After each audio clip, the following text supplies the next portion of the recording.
Hello everyone, Carlos Flores, back on basics. Before we begin the video today, don't forget to subscribe to my YouTube channel at Back on Basics 9985. Hit the notification button so that way you can get notified of any new videos coming on board. If you have any topics or you want me to give you my take on any topic, put it in the comment section so that way I'll be able to make a video or a short or something that deals with or the question that you have. I'll be more than happy to do so. Like this video, this is kind of like a story video. So this is the love of professional wrestling. So that's a story that I've been meaning to tell. I've shared snippets, but I haven't given you the whole thing. Besides that, if you want to connect with me, you can connect with me on Facebook at Carlos Flores Jr., on Instagram at Back on Basics, on X at Back on Basics as well. So, why did I love pro wrestling? That's a good question. And I know the answer because it's about me. It's about me. When I came to the United States in the 80s, I didn't have much things to do. I didn't have toys, and I'm not complaining. I'm just saying I did not. So I gravitated towards television. There was a lot of things going on in the 80s. MTV, like VH1, cable was becoming popular. Can you believe that? I remember when cable was popular. But it was becoming popular. There were some free channels, airwaves, antenna. My dad came a year ahead of us, so that way he can save up money, so that way he can bring us. And then a year later we came over. We actually ended up staying with my uncle for a little bit. It wasn't the best environment, but sometimes beggars can be choosers. I appreciate my uncle and his family for helping us, just get through the first few months, being here in the United States. I don't know. Then we moved into our first apartment, where my brother had a bed. I had a mattress. My parents had a mattress, and literally the apartment. It wasn't even an apartment. It was kind of like a studio. It was infested with cockroaches and from time to time rats. And so, it was all right. It was okay. So at that time I was going to George Washington Elementary in Daly City. I would take the bus, or I would walk all the way to George Washington Elementary. So that's where I learn how to enunciate and how to speak English in a refined manner. My teacher, and I have a video, go back and look at it. Thanking Miss Katubig, you helped me get to where I wanted to get to in terms of learning the English language, pronunciation, enunciation, repetition. I spent 2 years learning from Miss Katubig.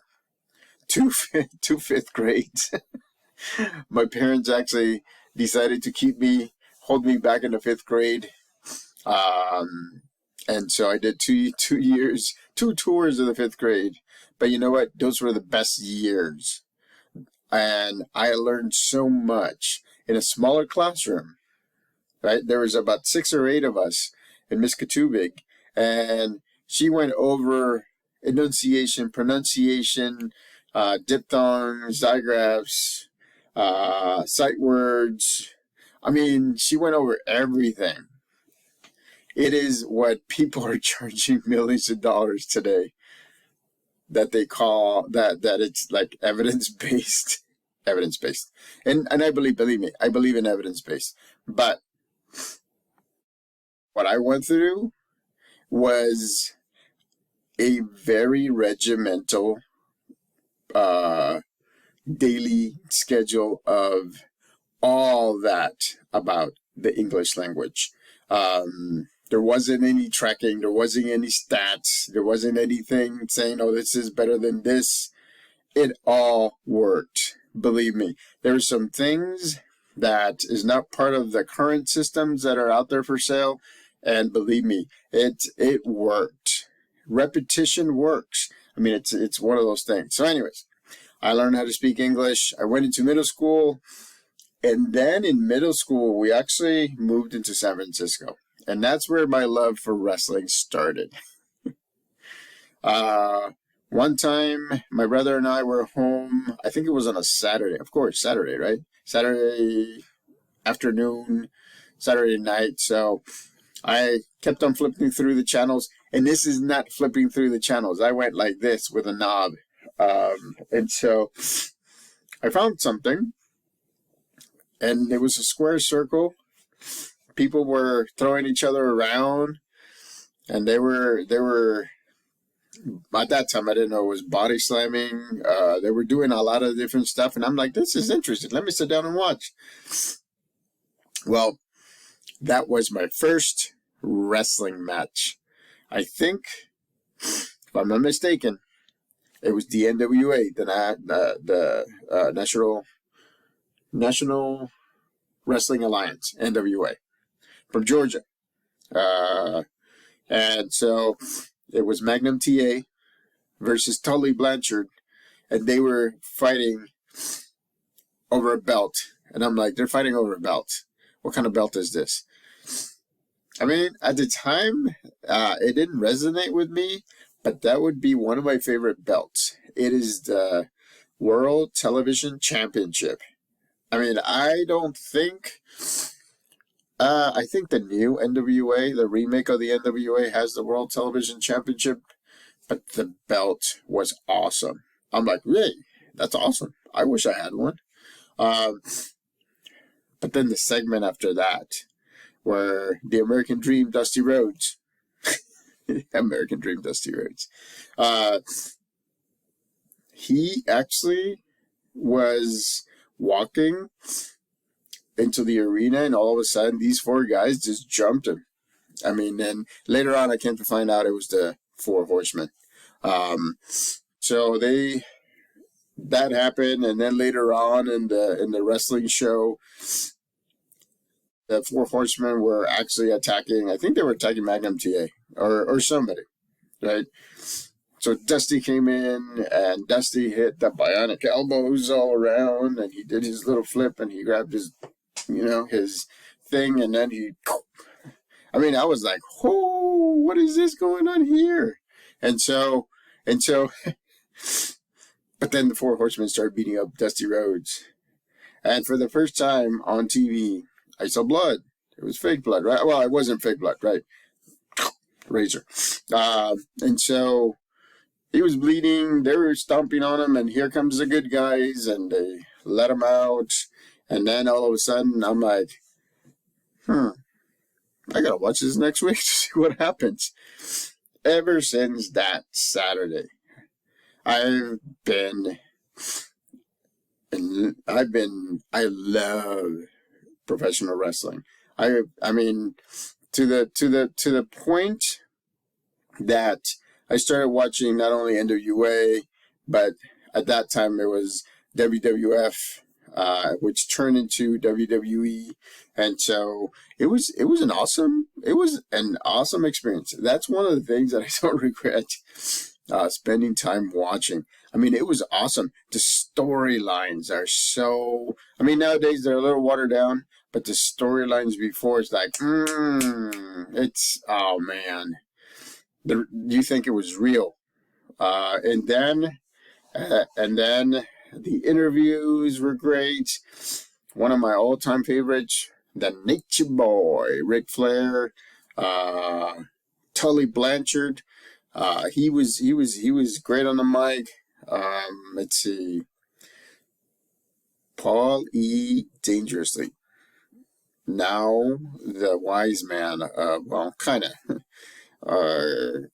connected to the bloodline. I mean, these were men that were dressed up like cowboys sometimes, like like business people sometimes, in tights when they were gonna wrestle. I mean, I was like, holy crap! How these guys have their tights on and nothing else and boots. I mean, it again. It's a whole glamour of professional wrestling. I think my brother and I started pretend playing wrestling right around that time. I don't know. I can't remember how many of them. My parents say it's about 8 of those. We actually broke about. I mean, if my parents were correct, and I think they were, we broke about maybe 8 or 9 bed frames doing wrestling moves, wrestling matches. I mean, by that time we were into still WWE. I mean, it's now WWE. You know, The Undertaker, Tatanka, Doink the Clown, uh, Hulk Hogan. Ooh yeah, the Macho Man, Randy Savage, Ricky Steamboat, and still, I'm a diehard NWA fan. So I still like Dusty Rhodes, Ric Flair, Barry Windham, uh, Magnum TA, and I know he got into an accident shortly afterwards. Man, great wrestler. He could have been a world champion. I think he should have been a world champion. Um, I mean, there were so many things. Back in the other one, Andre the Giant, Brutus the Barber Beefcake. My all-time favorites, one of my all-time favorites, Adrian Adonis, because Adrian Adonis was different and flamboyant. And it taught me that I can be flamboyant at the same time silent, introvert. So, I mean, I told you the story before, and I showed you the Funko Pops that my brother gave me for my birthday, early birthday, because I literally begged my mom and dad to go see WrestleMania 3, not live, but via Circuit TV at the Cow Palace. That was the only time I've been to the Cow Palace. Ah, I mean, if it was up to me, I would have gone to the Cow Palace when Eddie Guerrero, right, won the world heavyweight title from Brock Lesnar. I mean, there was WCW went to the Cow Palace, and the NWO just rocked the house. Remember, ooh yeah, brother. Uh, so I mean, there were so many stories, so many things. I could talk about wrestling stories forever. Um, at some point, I wanted to be a wrestler. At some point, I said to myself, I'm getting a little old. I don't think I'm going to wrestle because I'm going to break my back just going up the ropes. Um, at some point, I wanted to be like a referee, and then I wanted to be kind of like a manager or something like that. I mean, it's just a lot of people's dreams, a lot of people's stuff. And then they pulled a curtain later on and talked about behind the scenes, talked about what happens at the shows, before the shows. Excuse. Uh, I still remember at Levi Stadium. I don't remember which number WrestleMania it was. All I know is that it was one of the best WrestleManias that I've seen. When Seth Rollins runs down the ring with the Money in the Bank, right? And he goes in, Brock Lesnar. I think it was Brock Lesnar. And what was the other one? I'm sorry, I'm just thinking. I'm trying to think who the other one was. But anyways, Seth Rollins cashes in, and he ends up winning the World Heavyweight title. And that solidified him as, I mean, he was the best in the Indies. He was the best in NXT. It was just a matter of time where he became the best in WWE. Uh, WWE being closed and Shane McMahon showing up and not WWE, WCW, and Shane McMahon showing up and closing the show and saying, "I just bought WCW." So, anyways, why am I telling this story? It's because you have to have activities that will kind of do that mind body balance, right? It's the ones that get you thinking, the ones physically and mentally. It's something that'll keep you going to the next episode or the next activity or however it is. I mean, some people like to play sports. Some people like to read. Some people like to do, collect stuff. I like professional wrestling. I do. I truly do. I'm a fan since 1983. And so, I mean, there's been so many great wrestlers come and gone, retired ones, Hall of Famers. I mean, there's new wrestlers right now. I mean, it just blew my mind when I started watching New Japan Wrestling a few years ago, and then there was Bullet Club, and I'm like, oh, this is very interesting. And so I followed them. AJ Styles, Cody Rhodes was their leader at some point, Kenny Omega. I mean, it's amazing. So to all the wrestlers from past, present, and future, I mean, it's one of those things where I've enjoyed watching that over and over and over again. I watch some events, some pay-per-views, or some premium shows. I mean, like 10 times. And I watch specific matches 10 times. Macho Man Randy Savage versus Ricky the Dragon Steamboat in WrestleMania 3. George the Animal Steel in there with Elizabeth at the same time. Hair versus Hair, where Roddy Piper goes against Adrian Adonis. And I think that's in the same WrestleMania. I mean, it's amazing. It is amazing. War Games is great. So, again, I'm telling you this because you have to find some activities that will motivate you to do things that you want to do, other things that you want to do, or other things that you have to do. I mean, you have to balance your life. It can't be just all work. It can't be just all play. It has to be a balance. And it can't be just a mind-body balance, right? You have to do all these activities so that way you can be balanced. Honestly, you can be balanced. One of my activities that I love is professional wrestling, and that's why I wanted to share with you the story of why I started liking professional wrestling. And I still do. I mean, I just watched Backlash. Backlash? In France? Tout le monde. Un, deux, trois. See, I still have French. I watched WrestleMania was great. Some of those matches, I'm like, ugh, I didn't know that was going to happen. And so again, find something that can keep you going forward. Again, this is the here and now, right? And so I'm telling you this in the here and now. You need to balance your life with different aspects. You need the here and now. You need to be doing what you need to do, like the work stuff, the home stuff. You need to support those around you. You need to support your families, friends. You need to connect with them.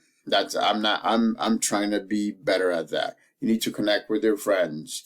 You need to figure out what motivates you so that way you can keep on moving forward. Even if it's half a step or even if it's a fourth of a step, as long as you're moving forward, you're moving forward.